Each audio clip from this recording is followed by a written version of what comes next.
Good evening, everyone. I'd like to reconvene the October 22nd, 2025 Mount Diablo Unified School District Board of Education meeting.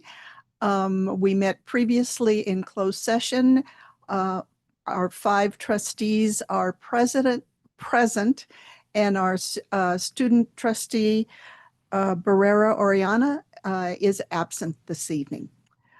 For preliminary business, 6.1, our land acknowledgement. We recognize that the Mount Diablo Unified School District sits on the territory of the Confederated Villages of the Lasan, the ancestral and unceded land of the Bay Miwok and Northern Yokut, the successors of the sovereign Verona Band of Contra Costa County. As members of the Mount Diablo Unified School District community, it is vitally important that we not only recognize the history of the land on which we learn, but also we recognize that the land we inhabit and learn on is the ancestral land of these people who are alive and flourishing members of the Mount Diablo Unified School District and the broader Bay Area communities today. Would you please stand for the Pledge of Allegiance?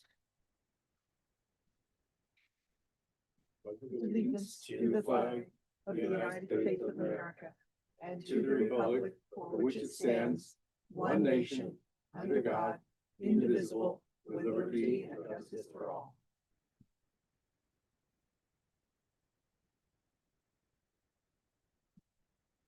Thank you. 6.3 is review and approval of minutes for the special board study session held on October 14th, 2025. Madam President, I move that the board approve the minutes for the special board session held on October 14th, 2025. I'll second that. We have a motion by trustee Lawrence with a second by trustee Mason regarding the minutes of the study session October 14th, 2025. I don't see any further questions, so please record your vote.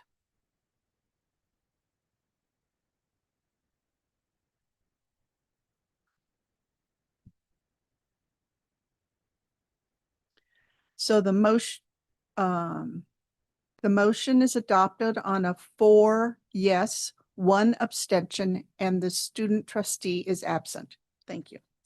6.4 is the approval of the minutes for the regular board meeting held on October 15th. Madam Chair, I move to approve the minutes for the regular board meeting held October 15th, 2025 as presented. I'll second that.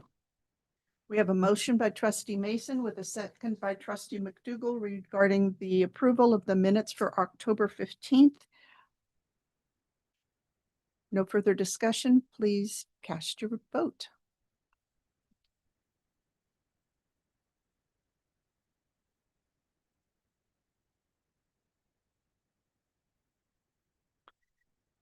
And the minutes have been approved on a 5-0-0-0 vote and our student trustee is absent.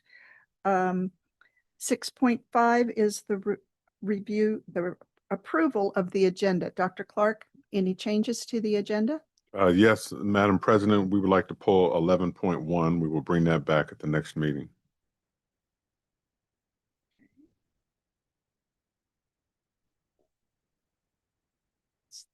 Is there a motion? I'll make a motion. We accept the agenda with the removal of 11.1 to a future date. I'll second that. Okay, I heard Ms. McDougall. Is that okay? All right. We have a motion by trustee Mason with a second by trustee McDougall regarding the approval of the consent agenda with item 11.1 being pulled to be considered at a future date. Further discussion? If not, please cast your vote.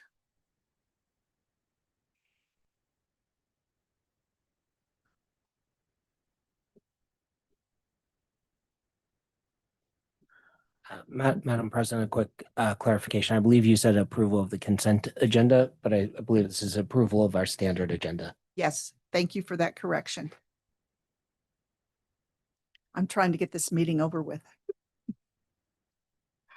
The motion to approve the agenda as amended, pulling 11.1 for a future date is adopted at a 5-0-0-0 vote, and our student trustee is absent. Okay. Next item. I will now report out on the action taken in closed session. Item 7.1. Existing litigation. The board met in closed session with legal counsel to discuss a matter of existing litigation pursuant to Government Code 54956.9 by a vote of 5-0 in the matter of Stevenson versus Mount Diablo Unified School District, Superior Court, Small Claims, case number MSC 25-0167. The board gave direction to the general counsel. Anticipated litigation. The board met in closed session with legal counsel to discuss a matter of anticipated litigation, significant exposure to litigation pursuant to Government Code 54956.9b. By a vote of 5-0, the board approved a settlement up to the stipulated amount.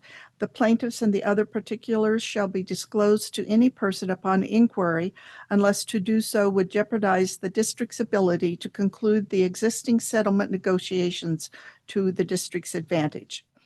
And in closed session, by a vote of 5-0 with no abstentions, the board took action to approve the resignation of one employee per a separation agreement. Item 7.2 is the stipulated expulsion agreement for student 7-26. Ms. Nzewe.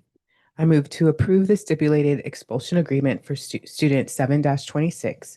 Prior to readmission, student 7-26 is required to meet the following conditions. Student must not enter the grounds of any district school at any time for any purpose. Student will not attend any school-sponsored activities, whether on or off campus. Student will complete his coursework through attendance at the Opportunity Program at Horizons. Student will complete 15 hours of counseling. Student will demonstrate a successful school experience, which includes no violation of school rules and education codes 48900, 48915, or district rules and regulations. Satisfactory academic progress, earn a minimum of 45 credits. Satisfactory attendance, 80% attendance and no excessive tardies. Student must not commit any expellable offenses as defined under the education code. Is there a second? Second. So we have a motion by trustee Nzewi with a second by trustee Lawrence regarding the stipulated expulsion agreement for student 7-26 as presented. Is there any further discussion? Please cast your vote when the screen is ready.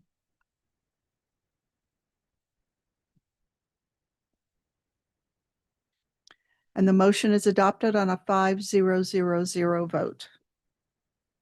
Thank you. Public comment.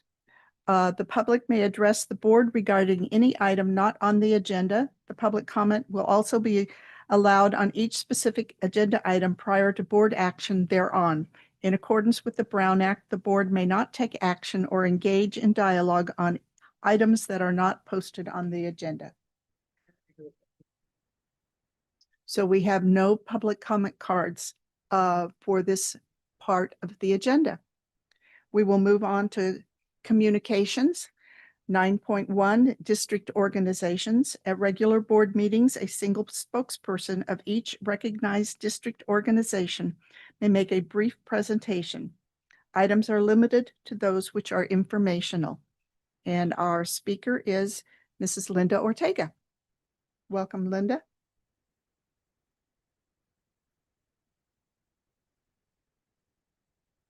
Good evening, President Mayo, trustees, Dr. Clark, members of the audience, and those who are watching online. This evening, I just want to inform you, the trustees and members of the community, that Medea is sponsoring a sock and gloves and umbrella drive for our students. Anyone interested in donating these items can drop them off at the Willow Creek Center in room A1. With the weather changing, Medea members in the past years have donated these items so our students will be warm walking to and from school. In regards to negotiations, I hope that both sides can come to a fair agreement soon and that both parties can work together to rebuild trust. As the Medea president, my goal has been to work collaboratively with the district management on how to solve problems before they directly impact our students. Open communication and trust is key to being able to successfully do that. Hopefully, in the upcoming months, our educators will be able to see a change in district leadership's behavior to one where they see their educators as partners in student success. Hopefully, in the upcoming months, district leadership will work to rebuild trust with its educators through open and respectful communication that listens and works to collaborate in the best interest of all students. As the president of Medea, I personally am looking forward to a future where that is the case. Thank you. Thank you very much. We're ready to move on to recognitions and resolutions. Dr. Clark, item 10.1. Thank you, Madam President. Our first resolution that we have this evening is Resolution 25/26-30 in recognition of November as National Homeless Youth Awareness Month. Whereas it is estimated that 1 in 30 youth ages 13 to 24 and 1 in 10 young adults ages 18 to 25 in the United States experience some form of homelessness over the course of a year. Whereas an estimated 357 children and youth experienced homelessness in Mount Diablo Unified School District in the 24-25 school year, and 148 children and youth have been identified as experiencing homeless to date in the 25-26 school year. Whereas the Mount Diablo Unified School District provides assistance to children, youth, and families experiencing homelessness, including clothing, backpacks, school supplies, hygiene kits, vision support, and connections to public assistance to remove barriers that may prevent students experiencing homelessness from succeeding in school. So now, therefore, be it resolved that the Mount Diablo Unified School District hereby recognizes November as National Homeless Youth Awareness Month, and hereby requests that all staff and community members recognize the unique challenges and needs of children, youth, and families experiencing homelessness, and commit to increasing both awareness of the issues impacting these children, youth, and families, and their commitment to helping these children, youth, and families succeed. Madam President, I leave this resolution in the hands of the board. Madam President, I move to approve Resolution 25/26-30, recognizing November 2025 as National Homeless Youth Awareness Month. I'll second that. So we have a motion by trustee Mason with a second by trustee McDougall regarding resolution 25/26-30, recognizing November as National Homeless Youth Awareness Month. Is there further discussion or comments? Trustee Lawrence. Yes, Madam President, I would just say I greatly appreciate the work our staff does, programs like SOAR to support this. Thank you to the folks at Medea for their efforts, because as the weather gets colder and homelessness, housing insecurity is a issue for many of our families here in MDUSD. And so I appreciate the support that we provide to these families. Thank you. And I also want to acknowledge all of the businesses who put out barrels for food donations during this particular time. So thank you very much. If we're ready to vote, we'll wait for the ESB.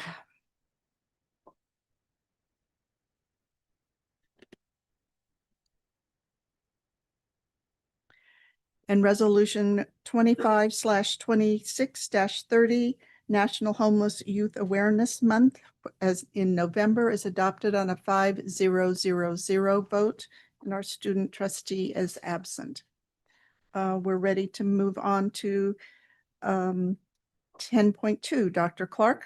Thank you, Madam President. We have before you Resolution 25/26-31, November as National Native American Heritage Month. Whereas this country was home to generations of Native people long before the arrival of European explorers, and each of these tribes had a unique and vibrant culture as well as systems of social order.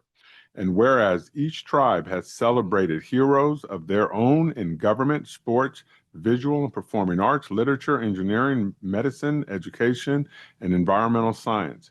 And whereas the California Education Code 51204.5 specifically calls for instruction in the social sciences to include the study of the role and contributions of Native Americans to the economic, political, and social development of California and the nation, with particular emphasis on portraying the role of Native Americans in contemporary society. Now, therefore, be it resolved that the Mount Diablo Unified School District proclaims the month of November as National Native American Heritage Month and encourages all schools to commemorate this occasion with appropriate instruction materials. And be it further resolved that this resolution be distributed to all schools within the district. Madam President, I leave this resolution in the hands of the board.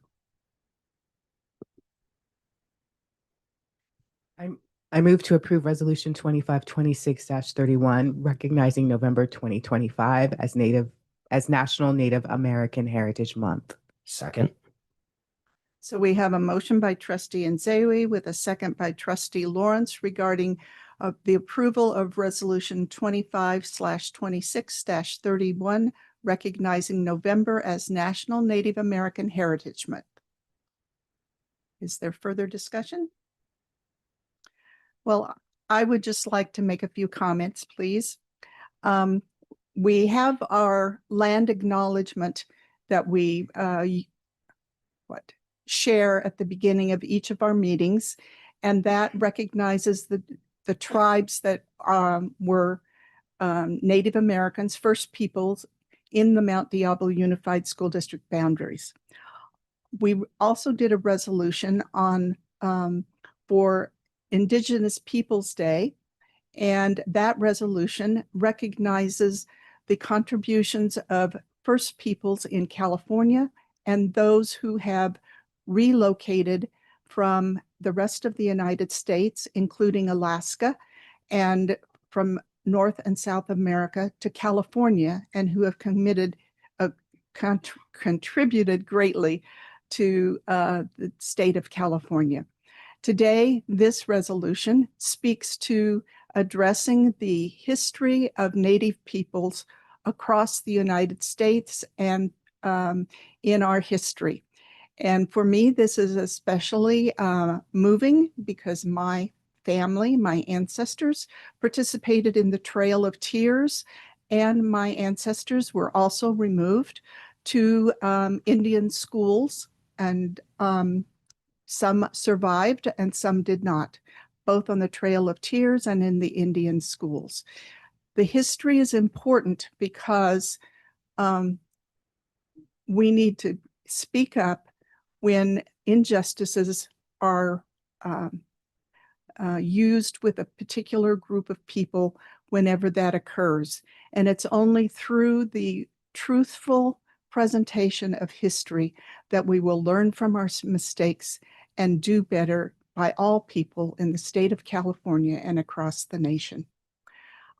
So with that, I think we're ready for the vote. Thank you for indulging my comments. Well said.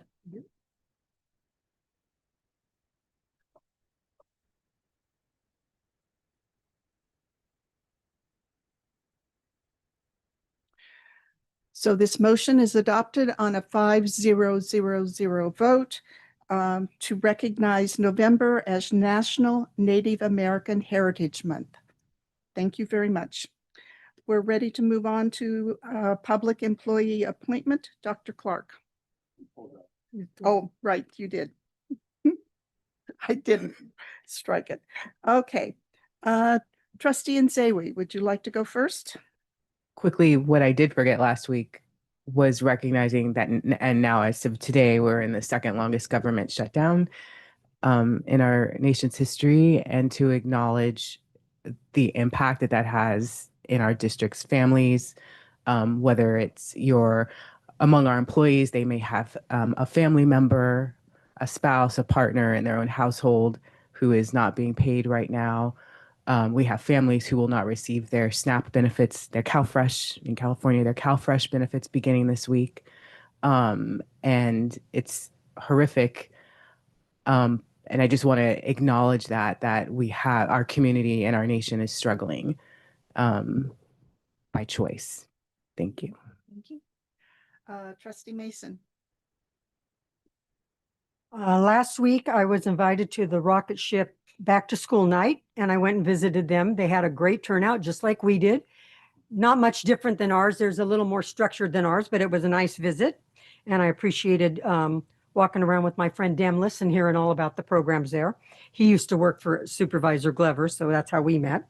I went to the APAC meeting at the Willow Creek Center. As always, it inspires me and uplifts me to know that we're addressing issues that went unaddressed for many, many years in this district. I went to the Mount Diablo High School football game and was stressed out by all the coaches stepping on the field, and I went, throw the flag. They're not supposed to be on the driving my husband crazy, but it was a really good game. And it's hard because I got to vote for both teams because we're all on the same team here. But it turned out that it was the homecoming, which I'm anti-homecoming too, but that's back to my high school days. Homecoming day for Concord High School, but Mount Diablo did beat them. So I was sorry that they were disappointed, but glad for Mount Diablo. And I went to the CAC meeting last night, and I assume Trustee Mayo will report more on that, but it was a good crowd, and we had a nice presentation on supporting your families and kids at home without stressing yourself or your children out. That's my report. Mr. McDougall.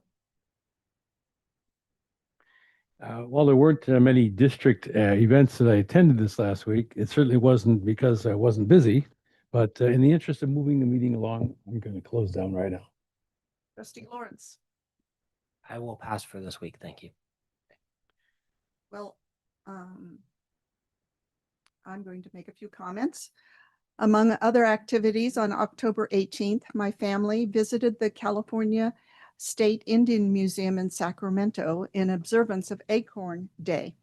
This intimate museum has effectively curated indigenous items which display everyday utensils, clothing, regalia, hunting tools, basket and basket weaving, mostly from Northern and Central California tribes.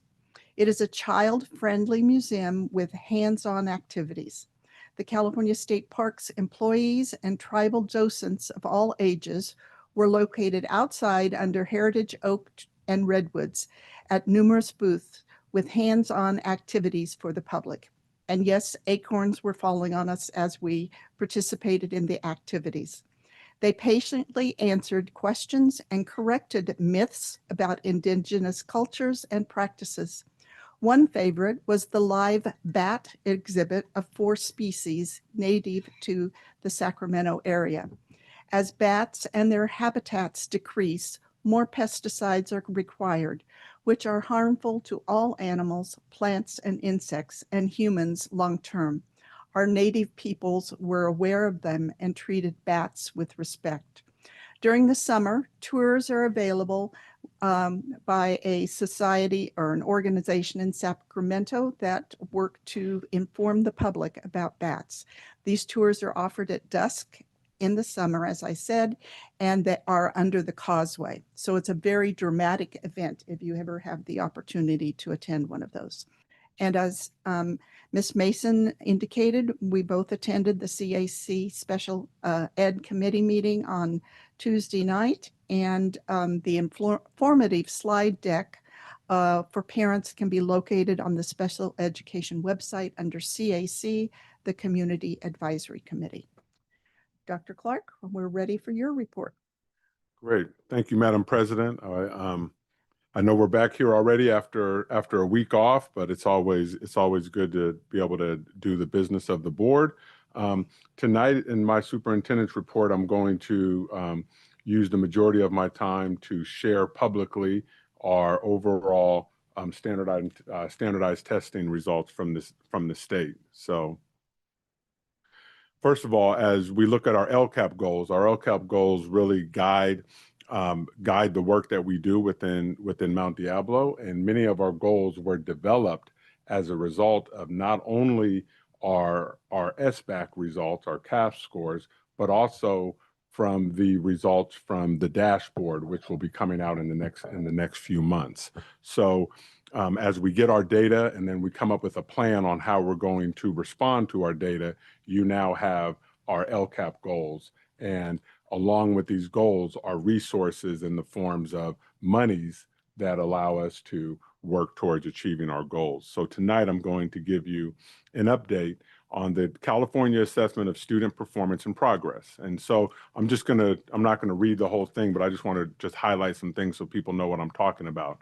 So the primary purpose of the CAF system, that's the standardized testing system, is to assist teachers, administrators, students, and parents by promoting high quality teaching and learning through the use of a variety of assessment approaches and item types. So on the left here, you see the Smarter Balance, the SBAC, you see the California Science Test, you see the California Alternative Assessment for English Language Arts, you see the again, CAA for science, again, with the California Spanish assessment option, and then the grade 2 diagnostic assessments, which is optional. And then just over on the right side is everyone who participates. So all grades 3 to 8 and 11th graders will either take the SBAC or the CAAs in ELA and math. And so English learners who have been enrolled in school in the United States for less than 12 months are exempt from participation in the ELA assessment. So when we look at our results, these are the results of our 3rd through 8th graders and our 11th graders, so approximately half of our grade levels. And so the way we read this chart here is on the left-hand side, you have ELA, which is the percentage of students within each achievement level. And we have 4 performance bands. We have standard exceeded, and I just want you to think as a grade of an A. And then over next to that in green, you have the standard is met. So I want you to think of that as a B grade. And then in the yellow, you have standard nearly met. I want us to think of that as a C. And then you have the orange, the standard not met. That would be a D. Okay, and we're not gonna work in Fs as we talk about standardized testing. So as you can see in English, you have 21.43% exceeded the standard and 26.43 met the standard. So we combine those 2 percentages to come up with what you see in the circle there. And so we're at 47.86% of our students, or roughly half of our students, met or exceeded the standards. And then as you go over in math, it's the same thing, but you can see that in math, where in English we had 21% exceed, in math we had 19.74, and in meeting the standard, in compared to English, we had 26%, and over in math we had 18%. So overall, this is our district score. We're 1% here or there level with the state. So as we break it down to state and county and district comparisons, in the first column you have the categories, and those are the A, B, C, and D that I spoke earlier about. Then you have the state of California. So again, you can see the state of California is in the second column. You can see Contra Costa County is in the third column, and you can see Mount Diablo in the fourth column. And so you can see where we fall in those areas. And as you can see, in each one of the categories, except the 2 C and D, we are behind in the state. However, with students not achieving, we are above that area. So when we talk about our target areas, these are the areas that we are definitely targeting, should be through all of our efforts and work is to bring these up. let me go to the next slide. So this is our comparison in math. And in math, you can see a similar pattern. However, we did, I'm looking at the standard that did not meet. We did go 3% higher than the county in that area and 1% higher than the county in the standard nearly met. A little higher than the county in standard met, but we're below the county, but above the state in exceeding standards in math. And again, I'm just going to go through all the data and then we'll give some commentary as towards the end. This is a real busy slide here, but essentially what it shows is our grade level comparison. So again, you have minimal, developing, proficient, and advanced. So green would be your A, light green would be your B, developing would be your C, and minimal would be your D. So as we look at our overall changes from last year, we rose in English language arts, overall increasing 2.64% of our students improved in this area, and in math, 1.55% of our students improved in math. And now, because we're in California, we are required to break down our student groups. So again, we don't do this just to, call student groups out or anything. We're required to present this information. So our African-American students, as they compare to our overall district, if I go back to our overall district, we were at 47%. So as you can see in our African-American students, we have only 27% exceeded or met, which is why on our LCAP, we specifically call out in one of the student groups, our African-American students. The not met standard at 49%, so over half of our, right under half of our African-American students are not meeting standards in ELA. And then if we go over to math, we see, we see similar comparisons to the overall district where we are lower in this area. However, 1.2% of our students, of our African-American students in math did increase. That said, the 59.88% of standard not met is not acceptable, and it's something that we continue to work towards of addressing. Of course, we're going to celebrate the blue, but 7.5% definitely is not nearly enough. As we go to another group that we follow, our foster youth, 26% exceeded and met in ELA. 66% are not proficient. Again, unacceptable. That's why they're listed on the cover, on the front of our LCAP goals, and 73% not met in mathematics is not acceptable, and there are none of our foster youth who exceeded standards in math. So again, this this gives us our direction. I'm talking about this because we talk about it as a team, but I want to make sure everybody is talking about this and everyone has a hand in this and everyone is working towards addressing these numbers. McKinney-Vento, those would be our homeless students. And again, 7.9% met or exceeded in ELA, 5.3% met or exceeded in math. So, as as we continue to collaborate and look for best practices, do classroom observations, do classroom walkthroughs, provide professional development, update our curriculum, all of those things, this is one of the end results, which is our standardized testing. So clearly, plenty of work to be done in this area. As we look at our students with disabilities, again, 18.55%, 6% exceeded standards, and we go over to math, 6% exceeded standards, 15.3 met or exceeded. Again, when we go back to that district as a whole, it's 47% met or exceeded, and 38% in math. So all of these groups that I showed are well below the overall district achievement level. And if we look at our multilingual students, these are students who are learning English.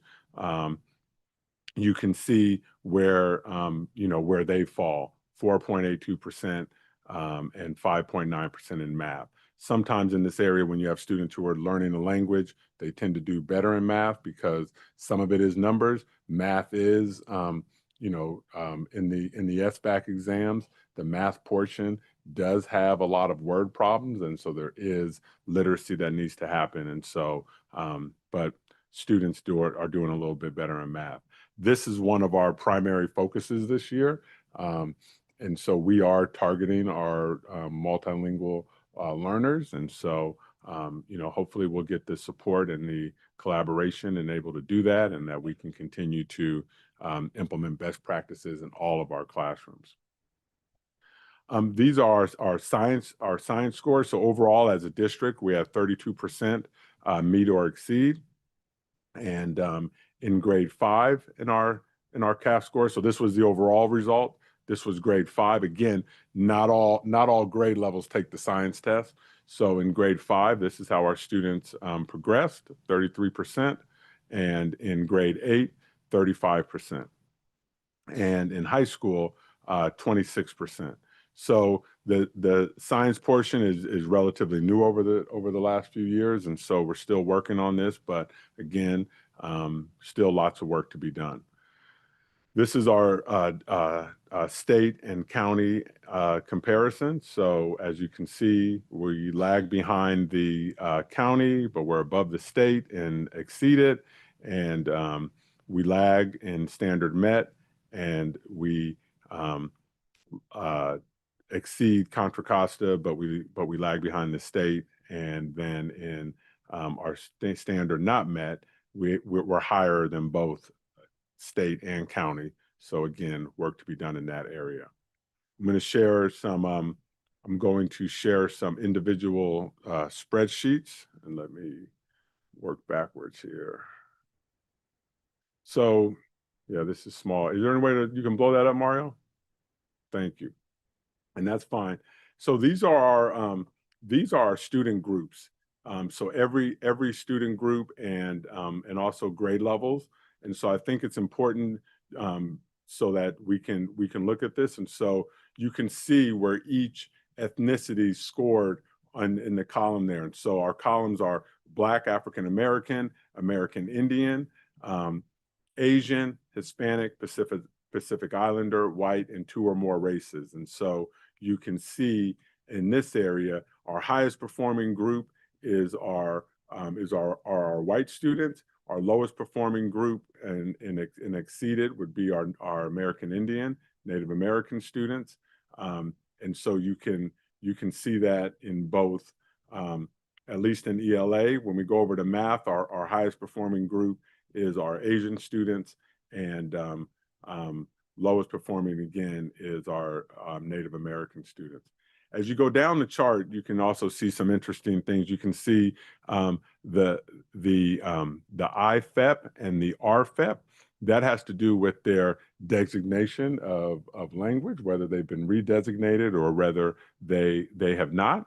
But really, again, where we're focusing on is our English learners, where you see 0%, 4%, 16%, and then 78% over in the literacy. In comparison to English only, you can see the difference, except our redesignated students. And then an interesting comparison that I always like to make, you can continue to blow it up, is our students with disability versus our students without disabilities. You can see the difference there, and you can see the work that needs to happen. But then also, I think another interesting data point is when you look at our economically disadvantaged students, that would be students who come from families with low wealth, versus our not economically disadvantaged students. Just looking at the groups that exceeded, you got 10% to 30%. But when you combine the two, it's basically in half because you have 31% met, exceeded or met, and then you have 65% met or exceeded in our economically not economically disadvantaged. So you can see those differences. There's lots of factors that go into standardized testing results. I am one. I'm the superintendent of this district. I take full responsibility for these scores. It's my responsibility to lead the efforts to make sure that all students, all students have the opportunity, the resources, the access to be able to be successful. But I don't personally teach in classrooms. So I provide the curriculum. I recommend the professional development. I work with our principals. I work with our district directors. I'm very proud to know that after several years, 3 or 4 years ago, we brought back our instructional leadership teams at every site. And that's when you have a mix of teachers and administrators who work together on these things. It can't just be the administrators and it can't just be the teachers. It has to be a collaborative effort. So I was happy to hear the comments of Medea's president earlier saying that she's hoping that we can work together to address this because clearly we cannot do this in isolation and we cannot do this if we're at odds with one another. Another interesting factor as you continue down the list, they do break it out between males and females. So I'm not going to touch that one, but you can, facts are facts, and this is how our data comes out. But that's a concern. We don't want there to be discrepancies between our students. We want everyone to have equal access. We want everyone to have opportunities to be successful. We want folks to be successful. All right, I'm gonna go to the next slide. Mario's gonna. Okay, here's our elementary schools. So one of the great things I do want to recognize Martha Thomas. I know I jumbled up her title last week, but Martha Thomas, past principal of Ayers and past principal of Walnut Acres, is now leading a team that breaks down this data.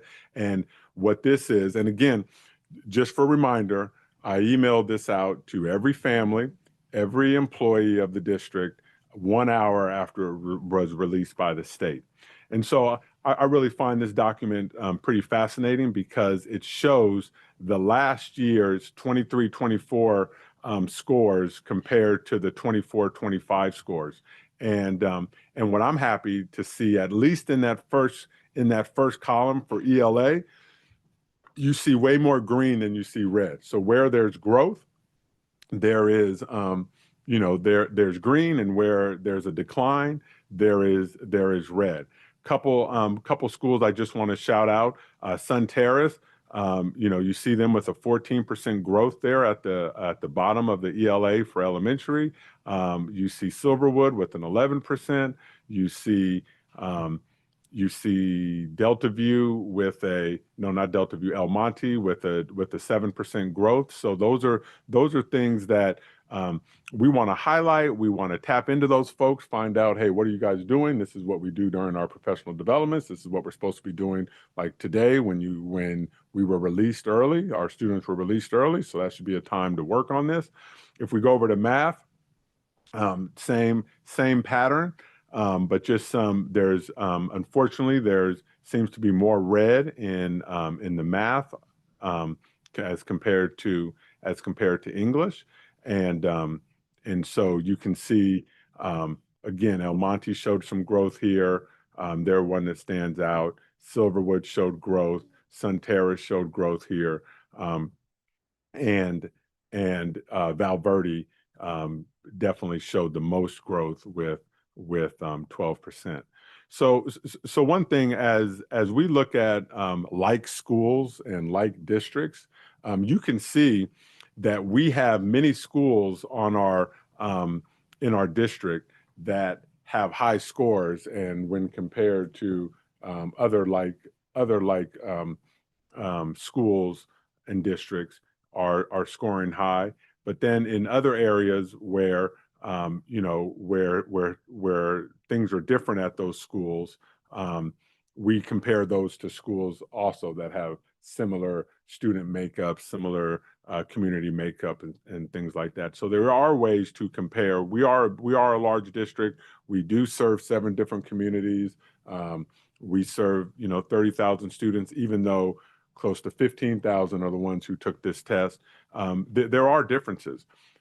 I see pockets of excellence, but that's not acceptable.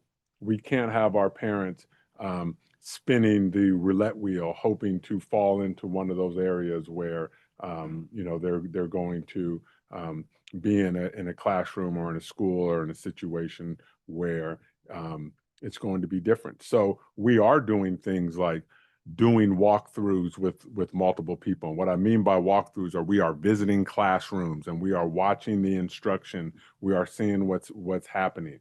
We don't want every single 3rd grade class to be doing the exact same thing at the exact same time, but we are looking for best practices.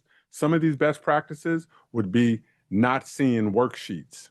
We don't want to see worksheets when we go and visit classrooms. We want to see students talking to one another. We want to see students engaging.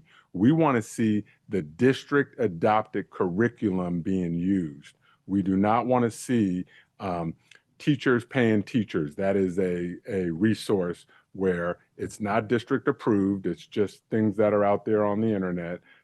We want to see curriculum that we've adopted and that is adopted by the state, and as well as our supplemental curriculum. We do understand some of our textbooks may not, particularly like in ELA in elementary, it may not align with all of the components of science of reading. So therefore, supplemental materials are often used in that way. We just adopted a brand new multi-million-dollar math curriculum. So we are asking our teachers not to use supplemental math materials until we really get a firm grip on our adopted math curriculum. But this is what I hold our principals accountable for, is visiting classrooms, interacting with teachers, working with teachers, mentoring teachers, learning from teachers about best practices that students are doing. So I don't expect, as I said before, I don't expect all of our classes to be exactly the same, but there are certain elements that should be present in our classrooms. And I hold the principals responsible for ensuring that that happens, and district staff for ensuring that the principals are doing that work. If we can go to middle school, and I'm almost done. I know you guys were timing me. Oh, I'm sorry, Mario. I control it. Maybe not. Here you go. Can you blow that up for me, Mario? We're super proud of our middle schools. If you look at our middle schools, you see green all the way through there. There's just one little bit of red. I'm not going to talk about that because that person has already been talked to many, many, many times and had to deal with this over and over. And so I'm not going to rub salt in the wound. But you can see I was a vice principal and a principal at a middle school. It's probably one of the most interesting grade levels that there are between 6th and 8th graders. Like, it is just an interesting time in the development of a human being. And so to know that we were able to show this amount of growth in all of our middle schools, and even the one that has red, Sequoia, their scores are extremely high as is. So but we want to focus on growth, and seeing growth means that we are working to get better, and that's what we want. And so to see that we have growth in 6th grade, they showed our most amount of growth in 7th grade, growth in 8th grade, and then in math we have the highest growth in 8th grade. Which I just find amazing. And then just to shout out Pleasant Hill Middle, just knocked it out of the park this year. I'm just really proud of the work of that team over there, with a 9% growth in ELA, and and also 4.4 in math. But the leader in math would be Diablo View. And so Diablo View has basically is our highest performing middle school in ELA in terms of this this assessment. So I know that the principal was very, very proud of that, and hopefully their families and students and staffs are very proud of that as well. Next, we're going to go to high school. You blow it up for me, Mario. Thank you. High school is a little different beast.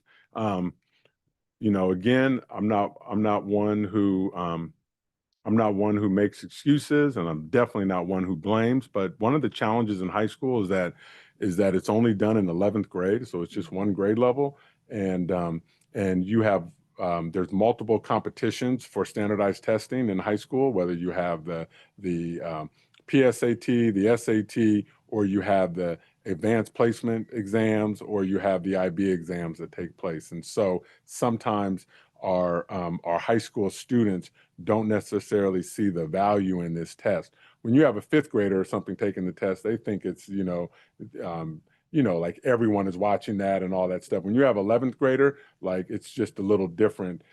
Even our 11th graders that, are getting straight A's and things like that, they may not take this really all that serious. And so that's not an excuse. I'm just saying that that's some of the challenges that pop up. But in high schools, we had some growth, overall growth in our high schools. We saw growth, 2.64% in overall, and 1.5% in math.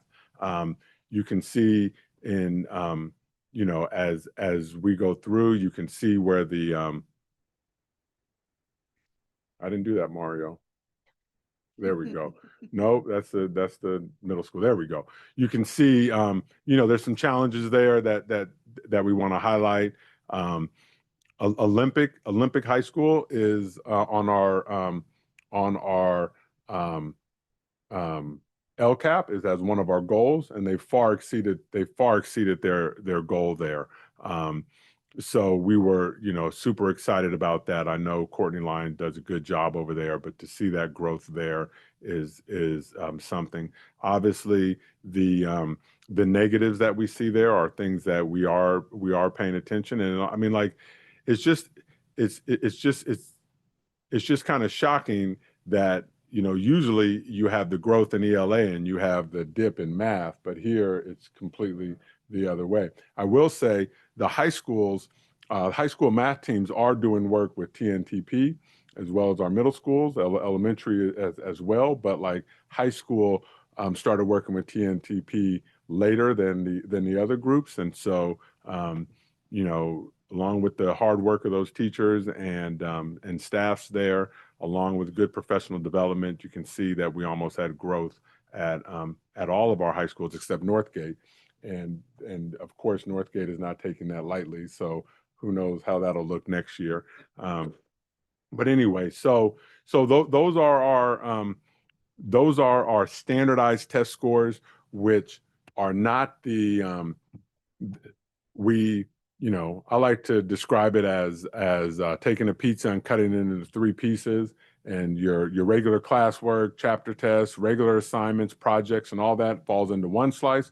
Another slice is kind of everything else: projects, attendance, behavior, being able to collaborate, being able to work, being able to, follow directions. All those things kind of go into that second piece, and then all your standardized testing goes into the third. However, standardized testing is important because it's a gateway into opportunities at the next level. So obviously for colleges, even to get into the trades, it's a standardized math test they need to take, things like that. So we want our students, doing well on this. We do not teach to the test.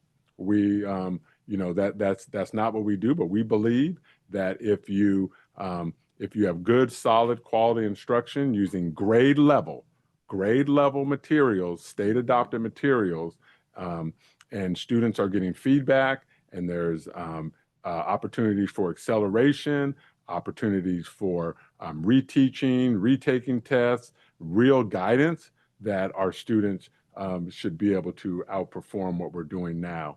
The newspapers write articles about standardized test scores. They don't write articles about just wonderful, class projects and things going on. The realtors, they use these to determine, hey, you're in a good neighborhood versus you're in a neighborhood with not such a great school. I think that's unfair because I truly believe at all of our schools, we have excellence. We have dedicated people. We have dedicated adults who we're paying to do this work, and that's real important. But at every last one of our schools, we have amazing young people, and our young people come to us, with bright eyes, ready to learn, and it is our job and our moral imperative to make sure that every student has the highest quality experience that we can provide. So that's my responsibility, and I take my responsibilities very serious, but always willing to collaborate and listen to ways that we can do better. So that's my report. Definitely open to questions, comments from any of the trustees. And anyone watching at home can email me at clarka@mdusd.org. Go ahead, Trustee Lawrence. So first, I appreciate the transparency and the comprehensiveness of the presentation.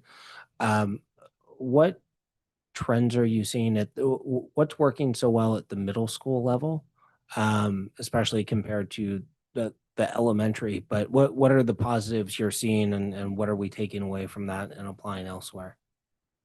Yeah, so I'm not going to call on staff and things like that because they're not prepared to answer this, but I would just say that, within our middle schools are a little smaller than high schools, and so there's a little bit more continuity within the teams there.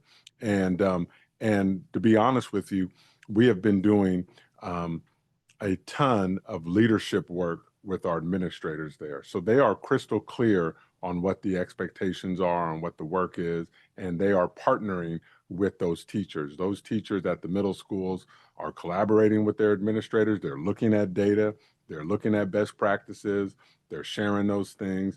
And they're really, motivating and supporting their students. So every Wednesday, there's PD that take, well, it's early release, and I know our teachers have times to plan and to correct papers and stuff during some of those Wednesdays. But when we are doing our professional developments on those Wednesdays, I open up to any board member, if you want to schedule an appointment, to go in and watch those teams, look at data, look at best strategies and things like that. Then I think that would further answer your question. So I had a comment about, and it's just because of my curiosity, and I've spoken about Native American Indians on your one of your sheets, the reports, the second report. The American Indians did not exceed or meet for English language arts or mathematics, but surprisingly, they exceed 5.44% exceeded in science, and 15.65% met the standard there. For me, in thinking about science, English language arts is required to understand the questions and provide a response. Perhaps I'm wrong, but will we be looking at that particular data for the 5th, 8th, and 11th grades? I recognize there are a few American Indian students, so that may factor into a particular grade level and the results. But I find that very interesting. And how can we move the possible English language arts skills so there's a better score under English language arts? Is that a good question? No, that's a great question. And also the Native American population that we have is statistically significant because we have data on them. So it isn't so few. Yeah, it isn't so few that that we don't have that data, but that is something that we will be looking at. Our team, whether it be Ruth Steele, whether it be Aaron DeMartini, Chris Clausen, Lauren Ashton, we are living in this data. And as I shared before, we did implement implement a new data platform that allows us to tease out our students by different groups and things like that. And so that is something that we will tease out and see if we can even out those scores, and see why we had the bump in science and how that can be replicated over in ELA and the other one. Right. And there's math involved in Yeah. science as well. Yeah. The other thing I wanted to call out was the 24, 25 grade level comparisons. And it's remarkable, not, I shouldn't say remarkable, but I'm pleased to see that 11th grade met or exceeded has increased, because typically when we go from third grade to 11th grade, we see a continual decline in those particular areas. And for this year, the green bar is two green sections are greater than in the past. And I think that's outstanding. You know, and the other thing, something that does contribute to this, and I have the highest you know, regard for our principals, but principals create, and especially at our high schools, principals create an environment where students you know, where students can learn, where they feel safe, where they feel respected and heard and seen and things like that. And I think our high school principals and teams have done a wonderful job at creating spaces where students feel you know, I mean, high school is such an emotional time for our young people, and it's such a challenging time with trying to keep up and the pressures and all the peer pressure that's out there. And to have folks that are very, very responsive, we, you know, we aren't punitive. We're more corrective in our interactions with students. We're trying to engage more with families and trying to bring families to the table. You know, we're leaning you know, on our counselors. You know, we've done PD with our counselors all the way through elementary, middle, and high school counselors, and really working on those feeder patterns and making sure that they're able to help students work through some of their you know, challenges that adolescents go through, but then also giving them that academic that academic support and advice and guidance along the way. And you know, and a lot of that you know, is the work that we've unified our counseling staffs and have really, you know, put a you know, put a framework in front of them and having them working from a framework to do that work. So all of that contributes. So again, although we didn't see the growth in ELA in the high schools, seeing it in the math and the overall work, and seeing you know, seeing that there is growth is, I think, is a direct result of also changing the cultures on our high schools. And you called out Olympic High School, but I think it's also important to call out Mount Diablo High School because they saw gains across the board, our flagship school, as we would like to say. So, well, just board, I want you to understand that we've had this data for some time, and at the you know, at the end of the school year, after everyone goes home, our principals sit in this very room individually. They share their data, not only their standardized test data, but also their dashboard data, which would be suspensions, attendance, and all those things. And we've been working on this since June. We've been pouring through these numbers, looking at strategies, planning all summer, you know, implementing as we started school, and now things are in effect. And you know, I can't reiterate enough hearing the Medea president say, you know, that you know, once we get everything settled, that they're willing to collaborate and work together and really put students at our focus where I believe it should be. And I'm really excited for that partnership to continue to flourish and to grow. And you know, Linda Ortega has, I feel she has led, you know, she has led with that in mind over the past. And I'm, you know, again, I'm happy for her leadership, and that hopefully we can get down to this as being the focus, and this is what we're talking about. So I have high hopes. I wish we would have done better, but wish doesn't matter. That's why I've tied my evaluation goals to these numbers so that we see more, more drastic results of our students, because our students can't wait. So looking forward to, continuing this work and finishing out this year. Great. Other comments? I didn't mean to Not to dominate. be a Debbie Downer, but All right.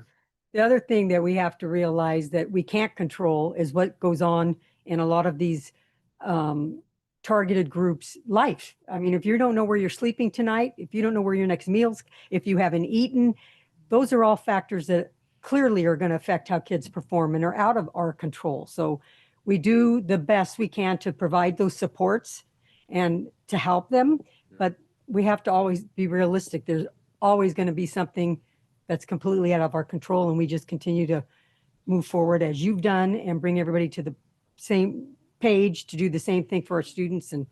But I always feel for those kids of ours, that the homeless and different groups, that they're dealing with more than we have to deal with.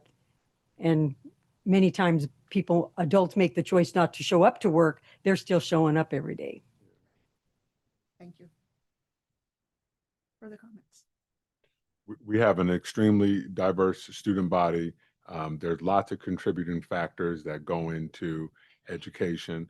What I show up to work each and every day for is that no matter who walks into our doors, no matter who it is, that we are going to take that student from where they are, and they are going to improve being a part of our system.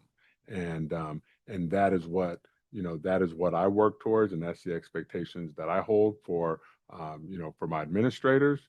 And that's what, as a team in cabinet, that we work together to do. And we're just trying to shift the culture. So that's excited to share this. I want to be transparent. I could have just sent out a press release, email or something with a link, but I really wanted to make this as accessible as possible to all families, all teachers, all of those who nurture and take care of our students. Thank you. I know we all believe our students are above average, so need to get there. All right. I'm sorry, I did have one thing. It's very brief. It's not a question. Don't worry. That as parents, this data is available on Aries for our children right now, so you can see what happened last year. So I just thought, for that reminder, that I know when it came out, but if people are listening today, you can go on right now and see what happened. And again, I said it in my letter home to parents. You have parent-teacher conferences coming up soon.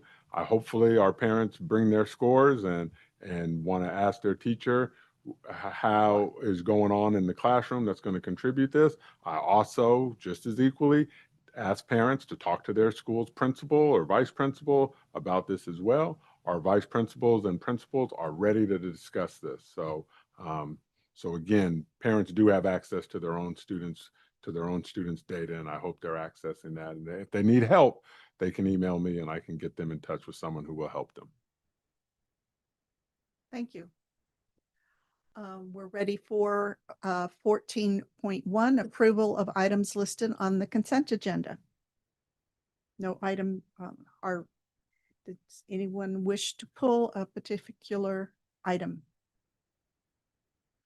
I move that we approve the items listed under the consent agenda. I'll second that. We have a motion by trustee Nzewi with a second by trustee Mason to approve the consent agenda as presented. Is there any further discussion?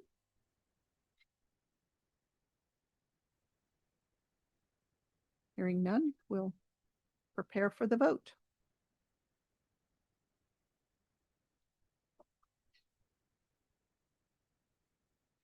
The motion to adopt the consent agenda as presented is approved on a 5-0-0-0 vote, and our student trustee is absent this evening. Now we will move to the business items. Item 17.1 is just for info only, and those are September 2024 quarterly updates.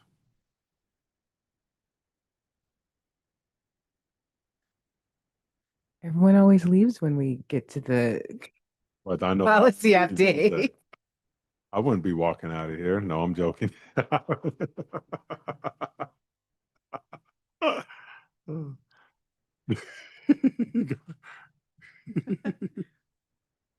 Then are we ready for 17? Did anyone have any questions on items 17.1? No questions? We're ready to move on to 17.2. Yes, Madam President, this is, we are asking for approval on this. I move that we approve revisions to board policies 4151, 4251, 4351, 4158, 4258, and 4358, and AR 4158, 4528, and 4358 as presented. Second. So we have a motion by trustee Nzewi with a second by trustee Nzewi to approve the board policies 4151, 4251, 4351, 4158, 4258, and 4358, and AR 4158, 4258, and 4358. Any questions? We'll wait for the system to provide us a ballot.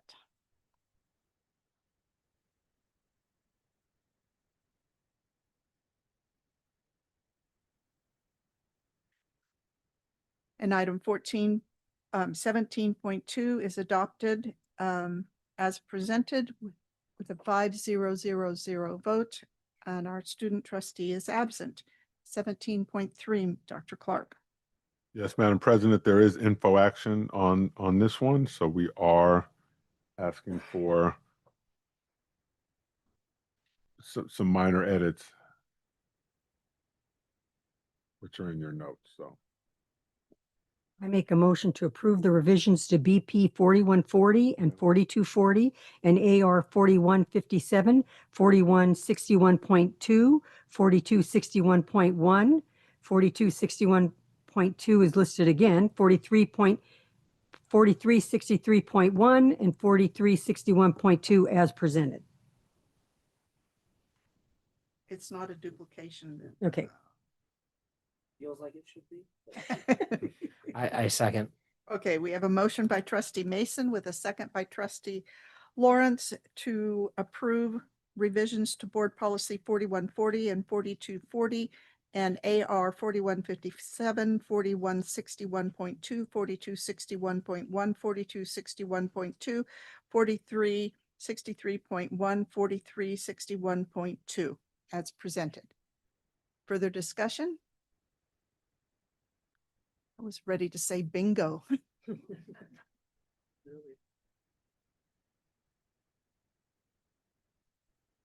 No, we take our policies seriously. So the motion to adopt the policies under 17.3 is approved as presented with a 5-0-0-0 vote, and our student trustee is absent. We won't be using the meeting extension. We don't need the closed session item. And so the next item after is 21, future agenda item requests. So I greatly appreciated President Mayo, Dr. Clark, and staff for the budget study session. I thought that was very informative. I did hear from a small number of people, but I heard from folks that they found it useful as well. And so just recognizing that we're getting our meetings done in lightning time here, which I appreciate. I would just kind of return to my previous comment. I think the budget was the most important one, but I'd be very interested in us even just using our regular meeting to look at some of these other topics, such as our garden program, school nutrition, into curriculum and things of that nature. So I would greatly appreciate that. Thank you. Anything else? If not, I'll declare the meeting adjourned at 7:14 p.m. I think you broke your